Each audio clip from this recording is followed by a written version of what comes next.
let's invite our panelists to the virtual stage. For this discussion, we have three leaders here to share insight and best practices. I'm honored to be joined now on the screen by Vivian, Beth, and Konstantinos. I'll be getting into their bios a little bit later, so just hold tight. So 2020 has been a wild year so far. I think we can all agree on that. It's been a particularly heavy 6 months for Canadian law enforcement. We've had the pipeline blockades, we've been managing the fury of COVID-19 and the subsequent lockdowns, and most recently, the wave of protest against systemic anti-Black racism and police brutality following the global reaction to the killing of George Floyd in Minneapolis. With the open to interpretation hashtag defund the police trending, our officers are feeling an array of weighty emotions, and justifiably so, both in their professional realm and in their personal ones too. So we're going to chat about how all of this is impacting officer mental health and wellness overall, and how to continue to build resilience in this unique, quickly evolving, and difficult climate. Here to do that, as I mentioned, I am honored to be joined by Vivian Lee, a clinical psychologist and the founder of the Center for Trauma Recovery and Growth here in Toronto. She specializes in trauma, PTSD, operational stress injuries, depression, and anxiety, and she has extensive experience working with and training first responders. Also joining us on this virtual panel today is Sergeant Beth Milliard of the York Regional Police. Beth recently completed her PhD in criminal justice / law and public policy. She has worked in many areas of policing, including in a peer support unit, and she is also an adjunct professor with Georgian College and Simon Fraser University. Last but not least, our panel also includes Konstantinos Papazoglou, or as he says his friends call him, Dr. Khan. He was a former police captain in Athens, Greece, and is now a postdoctoral scholar at Yale University School of Medicine in New Haven, Connecticut. He has collaborated as an expert with law enforcement agencies in Canada, the United States, and Europe. Everyone, thank you for your time today to have this important dialogue. I want to start by gauging with each of you how the situation out there is based on your own conversations and experiences. So as professionals with direct experience with the first responders, what is your number one concern right now here in summer 2020 with respect to officer well-being? And I should mention our discussion today is not limited to the mental health aspect of well-being, but also the physical one as well. So feel free to comment on both. So let's start with you, Beth, as you're the boots on the ground as a patrol sergeant. Yes, that's right. So thanks again for having me. And I just want to thank also to Dr. Lee and Dr. Khan. It's great to see you both. For me, for policing, there's actually two things that really stick out for me. Obviously, being a frontline patrol sergeant, COVID is on the minds of everybody. And obviously, we're out on the road, we're frontline, we deal with people every day. We don't know if they have COVID or not. And personal distancing is very hard when we have to go in and arrest people. So obviously that's top of mind for most people. The other thing is we actually had people in our organization, police officers, who got COVID from their frontline duties. So fortunately for them, they've come back, they're healthy, but I talked to them, and what they're worried about are the long-term effects of COVID, because really we don't know that right now. So that obviously weighs on people's psychological health and well-being. And the other thing, which I've been fortunate to have almost 3 weeks off from policing, but since I've been off, watching the news and finding out now that we are called on to enforce these COVID laws, people wearing masks, and we've seen a number of different situations that have happened with police officers trying to enforce this. So that's, I think, the top. And then the other thing, if I can just get into when we talk about wellness, is the high turnover rate. And I don't mean just in our organization. I'm probably safe in saying this in all police organizations in Ontario, is we have such a high percentage of people that can retire right now or are past their 30 years that we're going to be missing out on a lot of expertise, a lot of subject matter expert.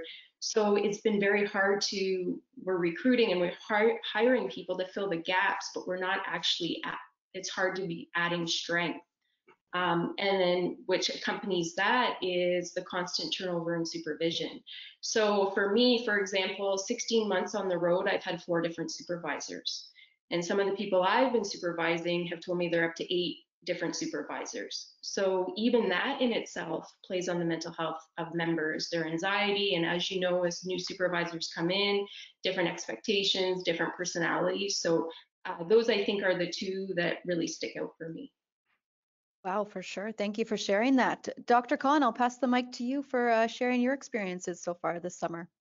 Sure. I should say from my experience, one of the most prevalent issues that come up are more likely the satisfaction, primarily job satisfaction and what we call compassion satisfaction. So for officers to actually see the capacity of not just the capacity, but the value of their service and how much they help actually people in the community.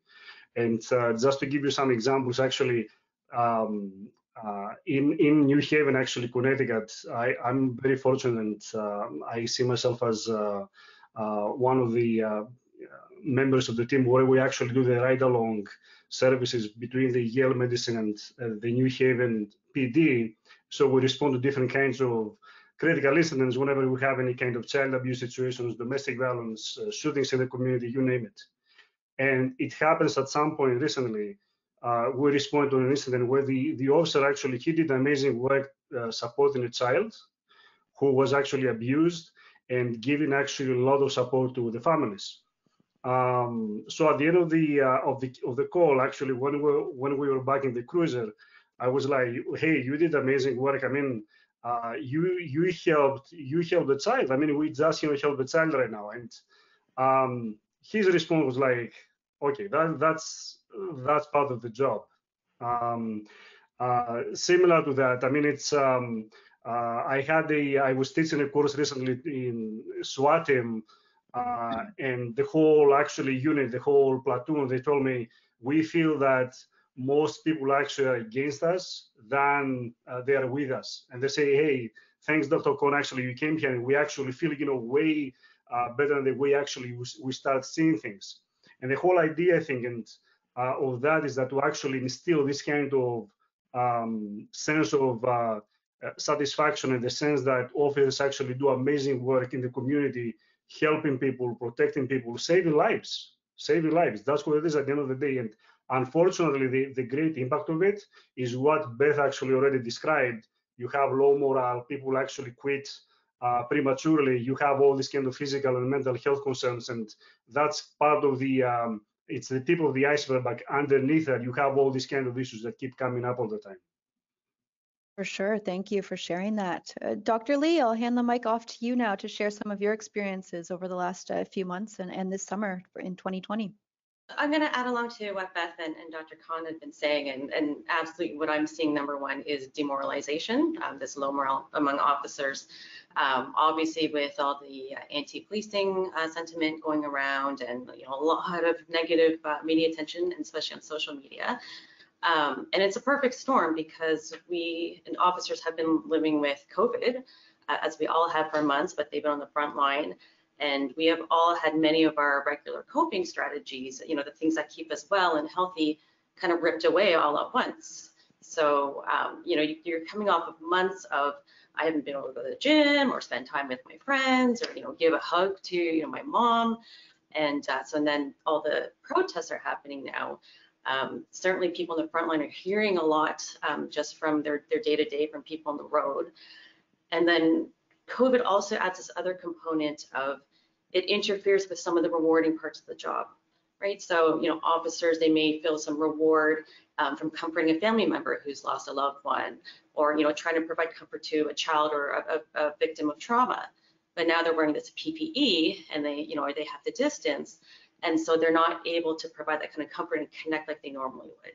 So you have this ripping away of healthy coping, just dealing with the stress of COVID and then the personal lives as well with the family, and then not being able to have some of these rewarding aspects of the job as well. And so it's this perfect storm. I'm seeing a lot of low morale, of course, from people on the front lines, and even some of my clients who have been off, but we've been preparing, along the way of, okay, well, when can we talk about going back to work? And now all their colleagues are saying, what are you doing? Don't come back. It's terrible out here. And then, so there's feeding into that of, well, there's no way I can go back now with what's facing down the road. So certainly very low morale and a reduction in being able to, cope in a healthy way and have some of those rewarding parts of the job. Right. Let's talk more, about that toll that policing in a pandemic may take upon police officers, because COVID-19 has not gone away at all. It's something we're going to have to consider as we're looking forward, of course. As we discussed in one of our features in a May issue of Blue Line, with limited resources, police are likely to be expected to carry out their usual duties as well as a range of other tasks that may default to them, substantially increasing normal workloads. Plus we can see how the public is exhausted by this virus and talk about this virus and anxiety from this virus. So officers are too, of course, as you alluded to. How do we mitigate this type of exhaustion and the impact on the officers themselves of responding to, mental health calls during this time? Con, I'll start with you. I think that's a brilliant question. And if you search in the literature and you talk to people, professionals, they can list a number of amazing evidence-based techniques that work, and they're very efficient. However, I would like to approach this issue from a little bit different perspective and introducing the organizational role and the leadership. And we actually have a whole section in our recent article published with Beth about this kind of topic, that I think leaders need to, let me say it blunt, need to have their eyes open when they actually see that, especially during those times of crisis and challenge. And it's not just about COVID. Policing always had experienced crisis. It happened now that we have this kind of global pandemic, but police officers experience crisis on an ongoing basis, more or less. However, what I would like to emphasize is that the role of the leaders is very essential, meaning that you need to be able actually to observe and be aware of your own personnel, collaborate with wellness units, and have this kind of open channels of communication with your officers. And if you see that someone needs help, his or her performance actually has declined over the last weeks, try to pause for a second and take some time and talk to these people and see why this happens, instead of having this kind of punitive attitude or critical attitude. Try to actually take a moment and see why this happens. And I think if we open this kind of channels of communication, we try to show this kind of support and listen to the officers through peer support units, wellness units, then we can actually develop some kind of ways within the organization where we can actually show support to the officer who actually shows symptoms of exhaustion or any kind of reactions like that. And of course, the leaders should have open channels of communication with clinicians, with other people in the unit who actually are kind of trainers or leaders, so they have this kind of major roles. And for instance, you may need this kind of extra days off, or you may need this kind of break, or you may need to see this kind of professional. So the whole department, I think, needs to be very much conducive towards this kind of philosophy and idea. So instead of focusing on the individual per se, I think especially in exhaustion and these kind of moments during global pandemic or major crisis, we also need to focus on the role of the organization. For sure, you can't argue that. It's everybody's issue right now. Vivian, I'll pass the mic over to you for tips to mitigate this type of exhaustion we're seeing on the front line right now. To add just a little bit to what Dr. Khan was saying about the organizational support, at the very beginning, well, in North America, our very beginning of the pandemic, there was a study done in the US. Now, this is frontline healthcare workers, not police officers, but I think the findings apply, and it was talking to frontline staff about what you need from your organization, and they classified it into 5 main points, which was hear me, protect me, prepare me, support me, and care for me. So there's a lot of things encompassed in that, but bottom line, if you're the organization, if you're the leadership, You know, it's really providing the information you have for why you're doing things certain ways, acknowledging the extra toll and effort that it's taking on the officers and their families as well, listening to them, because what management may see as the primary concerns may be very different from the front line. So even just getting some input from the front line as well, you know, and in terms of how are we going to protect you as much as we can, right? In terms of COVID or in terms of, you know, the extra conflict on the streets now, just in terms of the anti-policing sentiment, here's what we're going to try to do for you. And that acknowledgement of just what's going on right now can go a really long way in the extra effort it's taking. And then just on the personal level, I see a lot of, before the protests, I saw a lot of officers just kind of putting their head down and just trying to get through the day-to-day, because that's what they had to do right now. And there's extra stress on the front lines of, you know, catching COVID, am I going to affect my colleagues, having to isolate from family if I'm potentially sick, and then not having my regular coping. And so we've been just kind of running around and putting our heads down and trying to get done what we need to get done. And then, of course, the last thing we think about is taking care of ourselves. Very important on a regular basis, just these pockets of decompression or self-care we can fit into the day where we just breathe or pause or, you know, just do something pleasurable. But especially with all the increased stress of 2020, it's been especially crucial. And people say, well, I don't have time, I have to watch the kids and I have to do this and this. Of course, you have a lot to do, but almost everyone can fit in 5 minutes here, 10 minutes here, and just give yourself that break so you can just bring that stress response down so you can regroup. Exactly. You know, 7 minutes, right, of exercise for those that say, I just don't have time. 7 minutes can change it. All right, Beth, pass it over to you now. So it's interesting being a frontline supervisor. I see it. I see the exhaustion. So one of the things I do is before I start any one of my shifts, I sit down, I talk to my shift as a group, ask them how they're feeling, and almost give them a session to vent about things, and also too to make it known that they're not alone. And then we actually sit down and I actually, again, take a page out of Dr. Khan's research, is we talk about gratitude.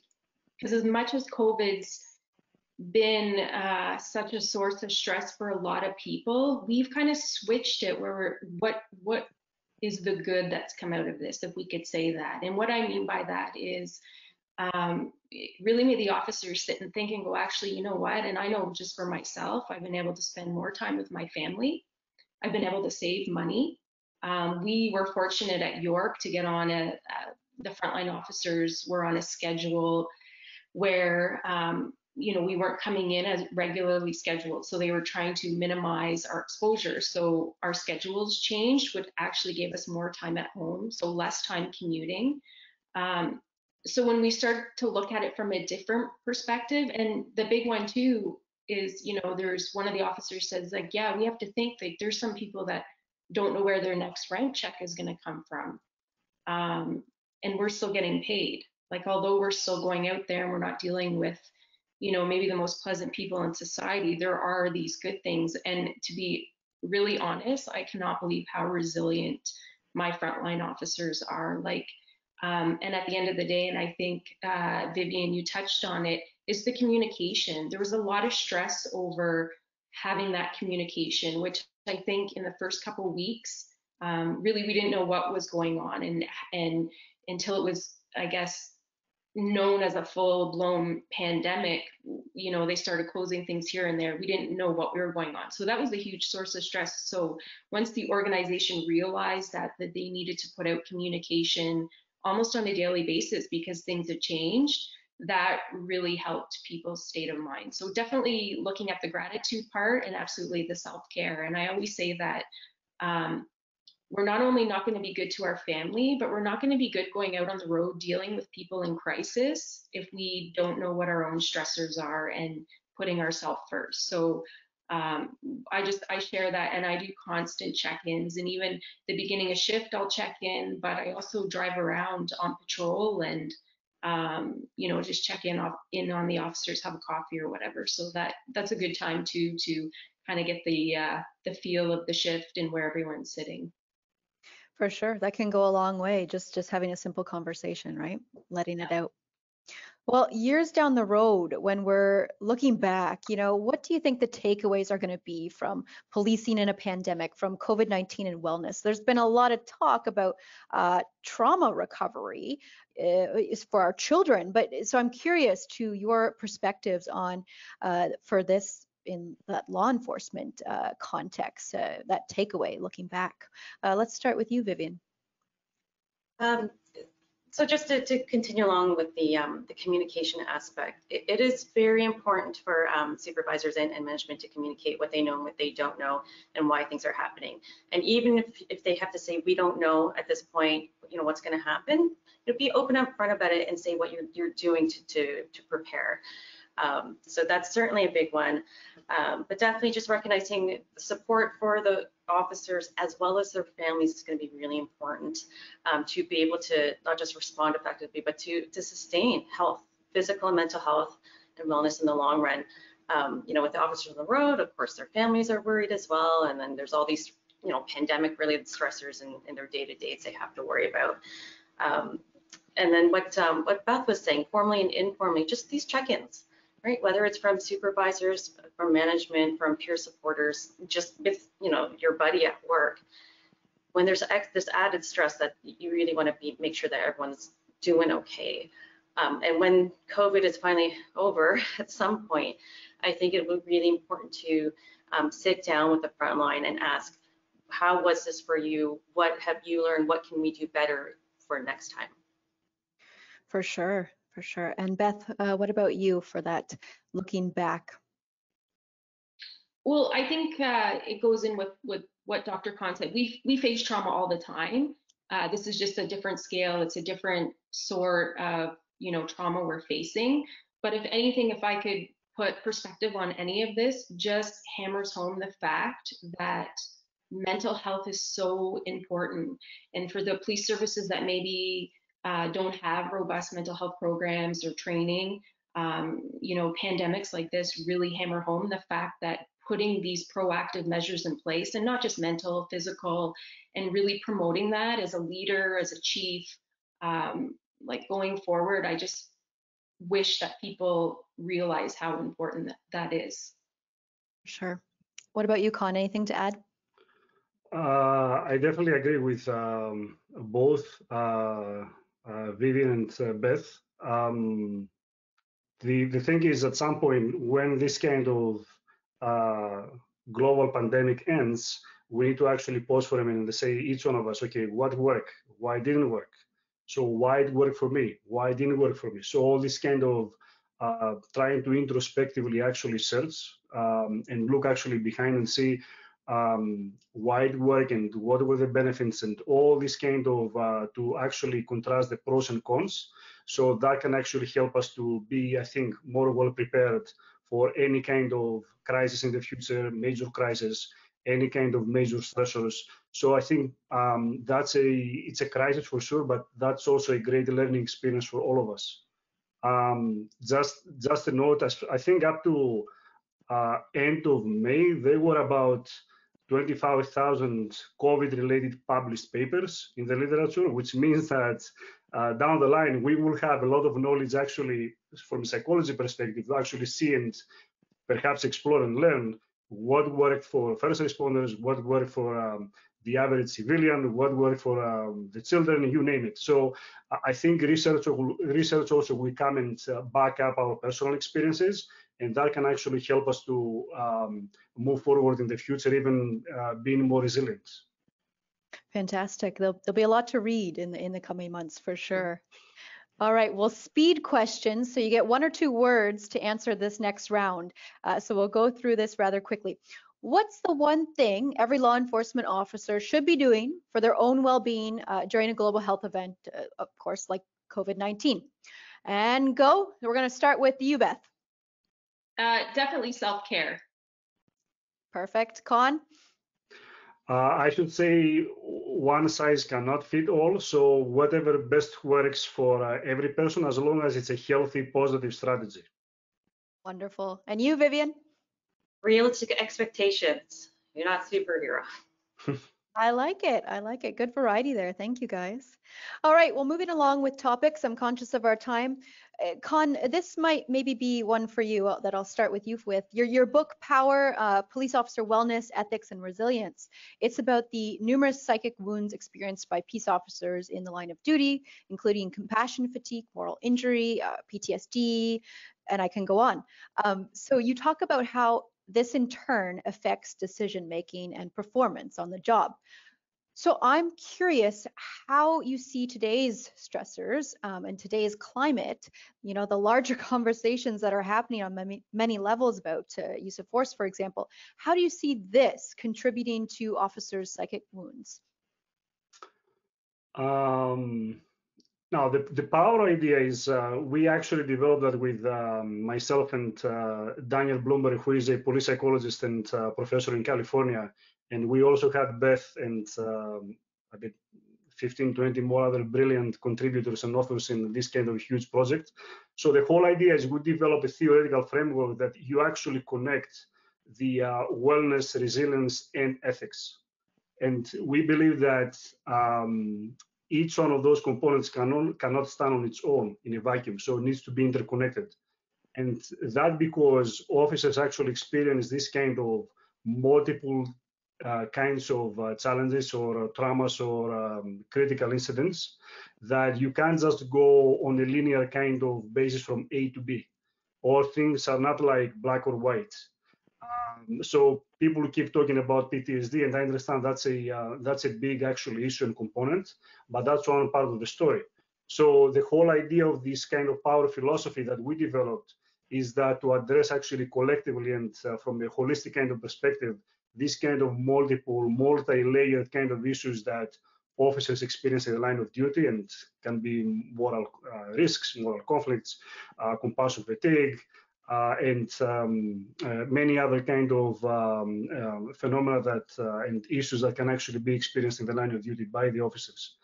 And that's the theoretical framework. The next step now is we are working actually to develop a power manual, which is going to be a very hands-on with CAPS language written step-by-step manual that gives actually the instructions on how officers can be supported and helped to actually boost their wellness, their resilience, and how to actually deal with all these kind of challenges in the line of duty. And we actually do that in a way that we connect this kind of strategies with real actually police stories, so that can actually make sense when the officer goes to the manual, can actually identify and say, oh, you know what? I experienced that. I know that, and I didn't know what to do with it. I had the lesson the other day in the SWAT team, and they do amazing work. They actually employ different kinds of strategies that seems actually to work perfectly with them.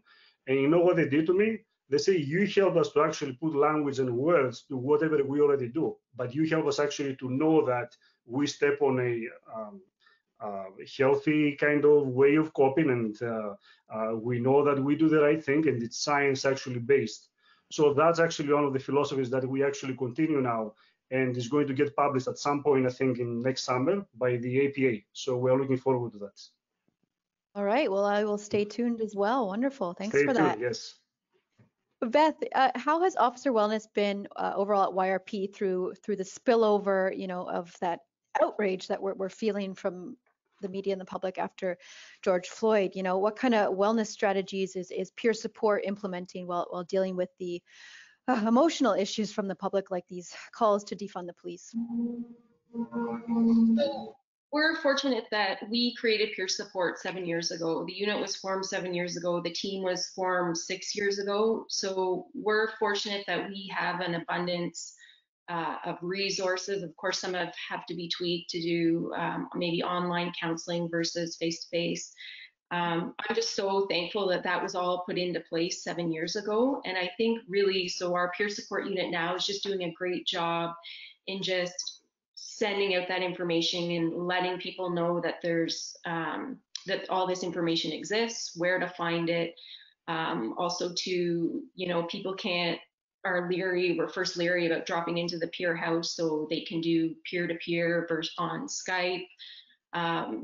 So the fact that we already had all of these resources and a healthy list of psychologists already in place has again really helped what people are going through now and the different kinds of stressors. So. Good, that's excellent to hear. All right, well, Vivian, you're also a clinical advisor and board member for Toronto Beyond the Blue, an organization providing support to families of Toronto Police Service officers. So, how is the current political climate in regards to policing, affecting police families? And maybe tell us a little bit about what strategies you're providing to police spouses and families in the wake of some pretty upsetting headlines and social media trends. How isn't it affecting police families? It's unavoidable. And many police spouses and their children, they take a lot of pride in what their family member does. Serving the community and protection. And of course, they're getting very different messages, not just from the media, which we're all exposed to, but potentially their own family and friends.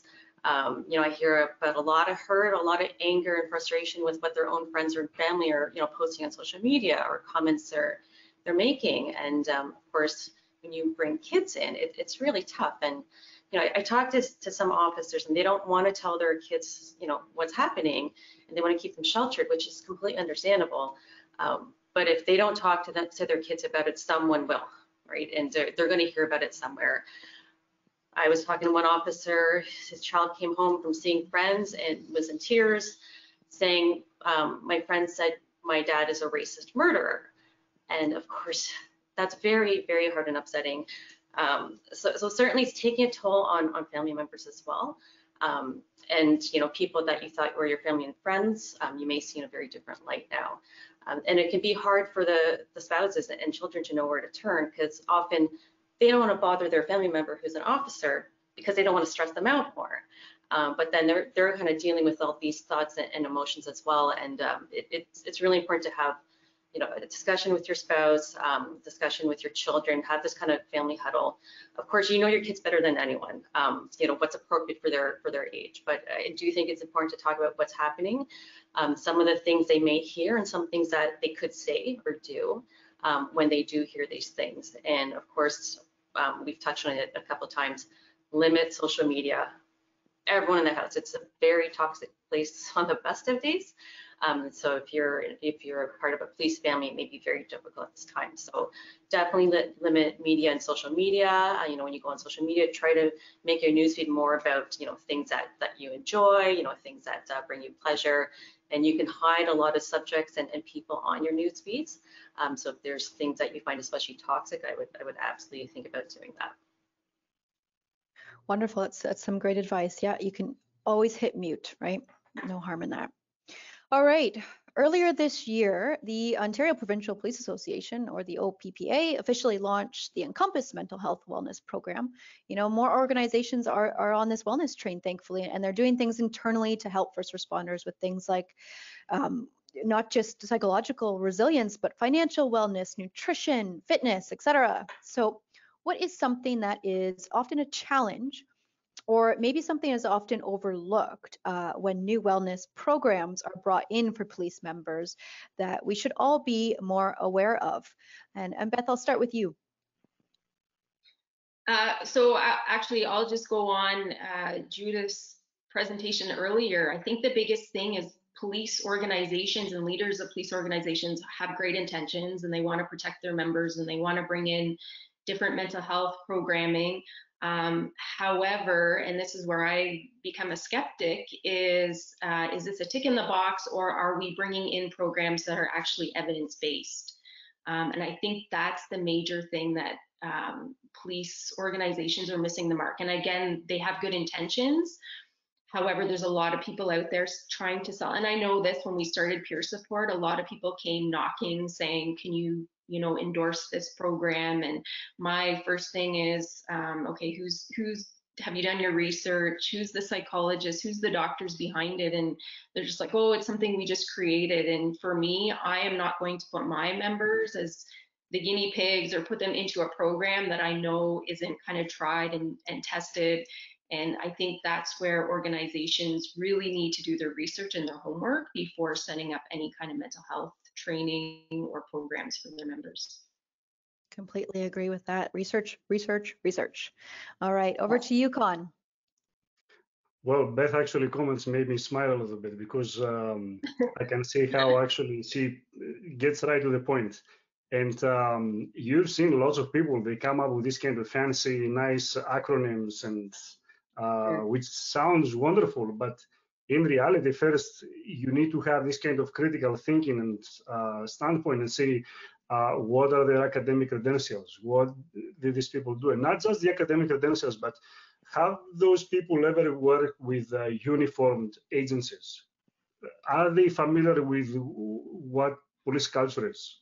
Are they familiar with the challenges of police work? Do they know about law enforcement? Have they ever worked with any agency?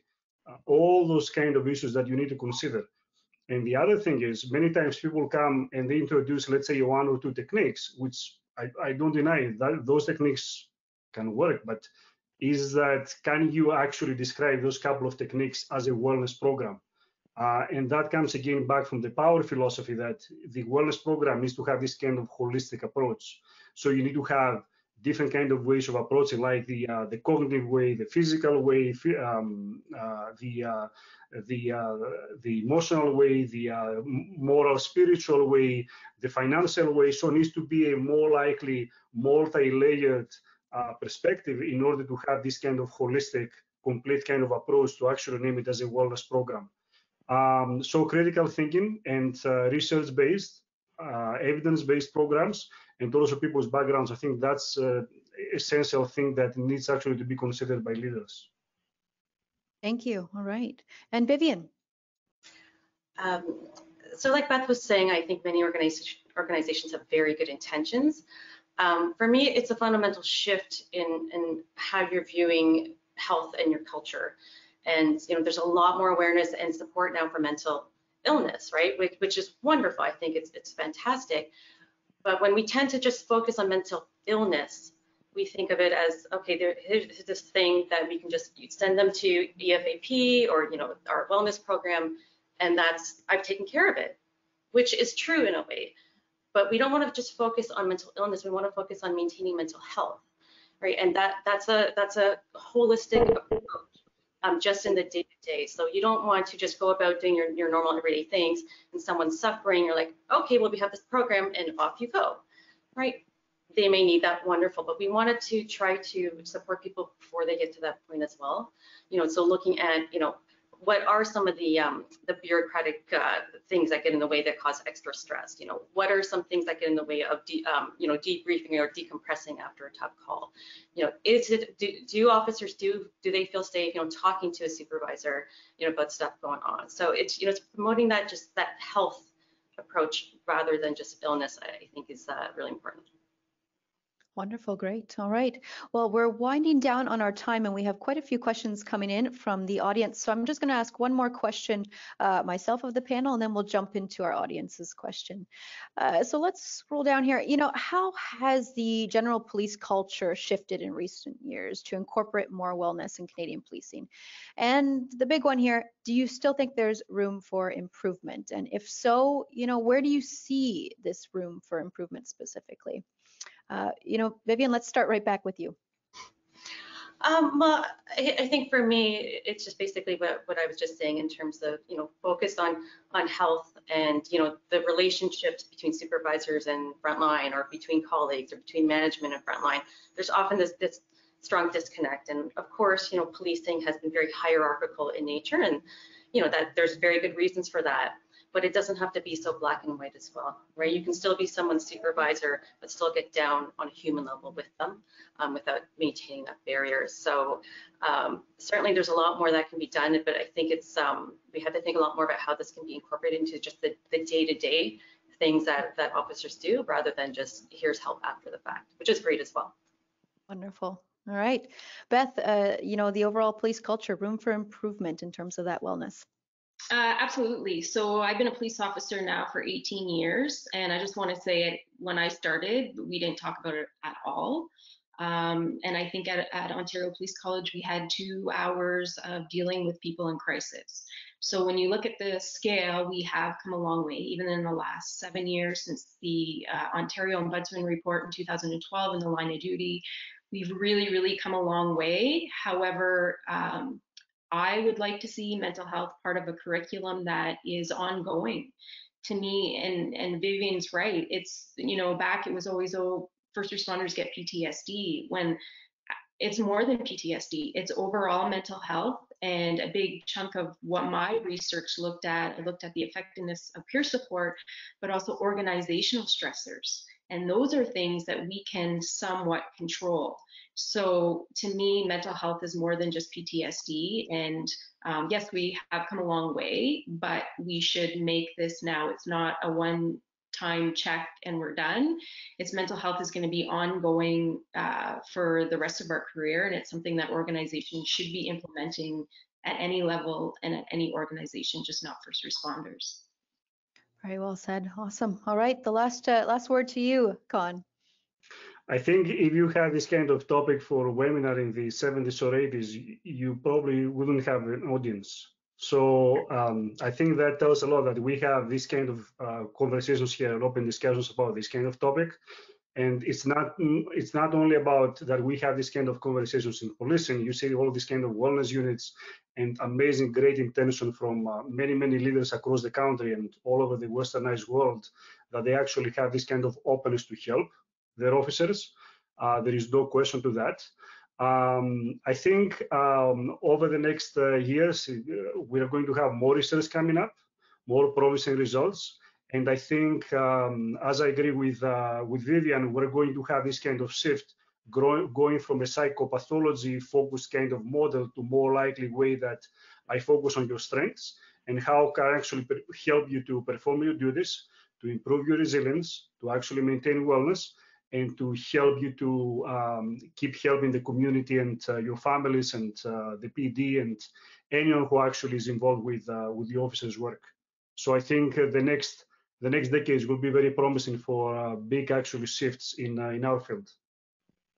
Wonderful. Thank you guys so much. I appreciate that. I know we're almost at time. I'm just going to cut into everybody's 15-minute break for a quick second and at least get to one question from our audience here. The rest, don't worry, we will provide you with contact information if you want to ask your question of our panelists. So this registrant asks, what top advice, if you had to offer just one or two, would you give for bringing morale back to the front lines? It's a big question. I'm going to throw it out there and see what you guys think. Vivian, let's start with you. I think even if you just sit and think back to any times you as an individual have felt low morale in your life or you felt discouraged, what kinds of things helped you? And often, even just starting a conversation and people knowing the door's open, right? So, if, on parade, you take, a few extra minutes just to sit down and just say, wow, it's pretty crap what's happening right now. It's tough. What are you guys thinking? Here's what, we're trying to do on our end. And it may not work out, but here's what we're trying to do because we're thinking of you guys and we appreciate it. So just giving that avenue where people really feel that they can be open, not just a, here's a form and drop it in the box, but we want to hear you. We can't make promises, but this is what we're going to try to do for you and with you. Wonderful. All right, Beth, you want to take a stab?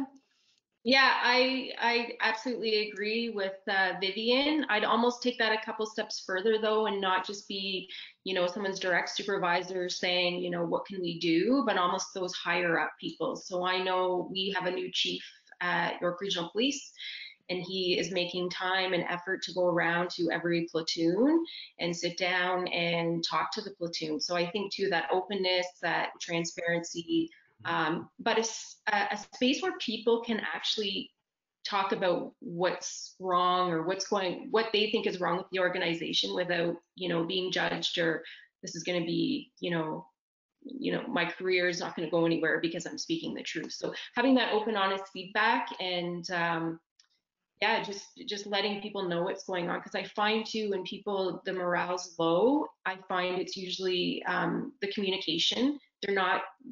The communication isn't flowing the way it should, or there's miscommunication. So being able to have those people answer certain things of why certain things are being done, and also too, it just gives them an opportunity to be heard, which I think helps a lot as well.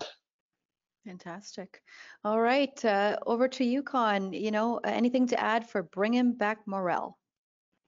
I don't want to repeat myself from what Vivian and Beth already said, and I totally agree from the perspective that needs to be something like comes from different parts, like leaders and even community programs, collaboration with clinicians, collaboration with even the union, all the stakeholders that need actually to support the officers to improve not just performance, but also the morale in the department.